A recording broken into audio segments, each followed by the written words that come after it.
people, when I know say I fit play one video when Pastor Chris Okafor daughter take talk say see the way when the man say take go dey knack am.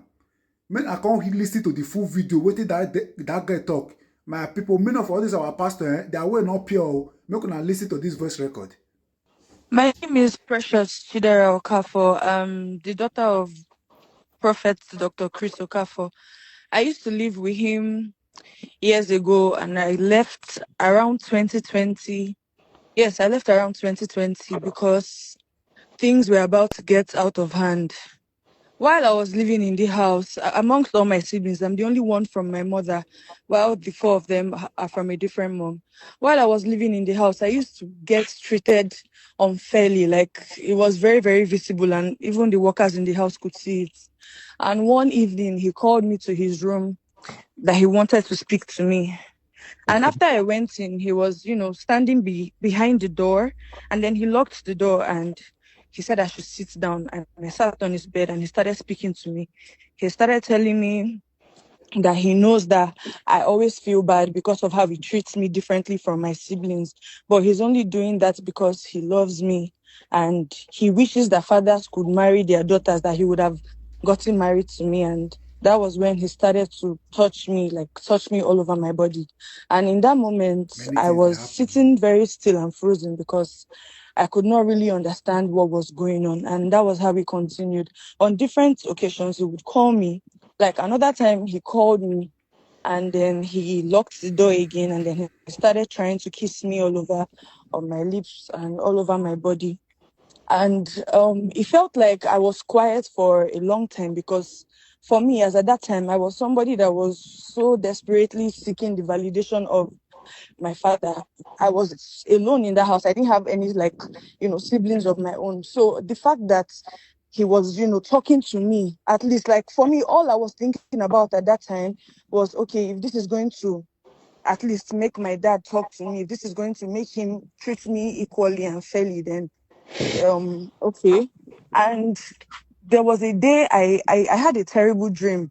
And as a man of God that he is, I went to meet him so we would pray together. And that was the night that he almost penetrated me, but it didn't happen. I think he saw how scared I was and how I was sweaty and shaky on the bed. So he said I could leave and I left. And that was when I was able to use a teacher's phone in school, and I decided to tell my mom about all that was going on. Then the next week or a few days after, she came to get me from the house. And that was how I left. How old were you then? I was about 14, 15 years old at that time. Wow. So when you told your mom, what did she do about it? She cried so much, and she was serving at that time.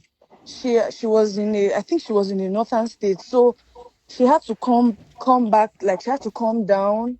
And mind you, I don't know if I should put this out there, but he also forcefully had his way with my mom when she was 15. That was how she was pregnant. That was how she got pregnant. You raped your mom? Yes. You were born out of rape?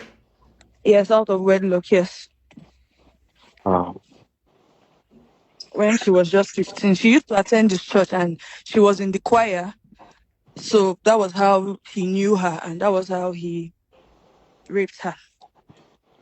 So who pays your school fees? Like who pays your school fees, saw you through school? Presently, everything has been my mom. Since I left his house, I haven't spoken to him. He hasn't reached out. He tried to reach out once. He called me one evening, but he wasn't saying anything. Basically, he was sounding so prideful and asking me why I also did not reach out to him. That the phone works both ways, and the conversation did not lead anywhere. It was just that one call in the whole of 5 years, and that happened in the beginning of this year. That was when he tried to call me. Does your mom try to go to him and take money from him for your upkeep or for your school fees? Never. The only time she did that was when I was still with her, before I fully moved in into my father's house. When I was with her and she would go to meet him that, oh, she wants to pay my school fees. She wants to do this for me. And she opened up to me last year that that the reason why she's so bitter towards my father is because he treated her like an object. Like all the times that she would come to the house to come and ask for school fees or ask for anything, he would try and try and try to have his way with her.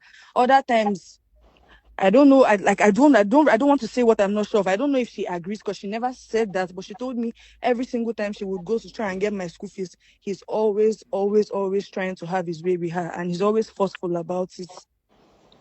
So anytime she goes to ask him for your upkeep, he tries to sleep with her, and sometimes he tries to even rape her.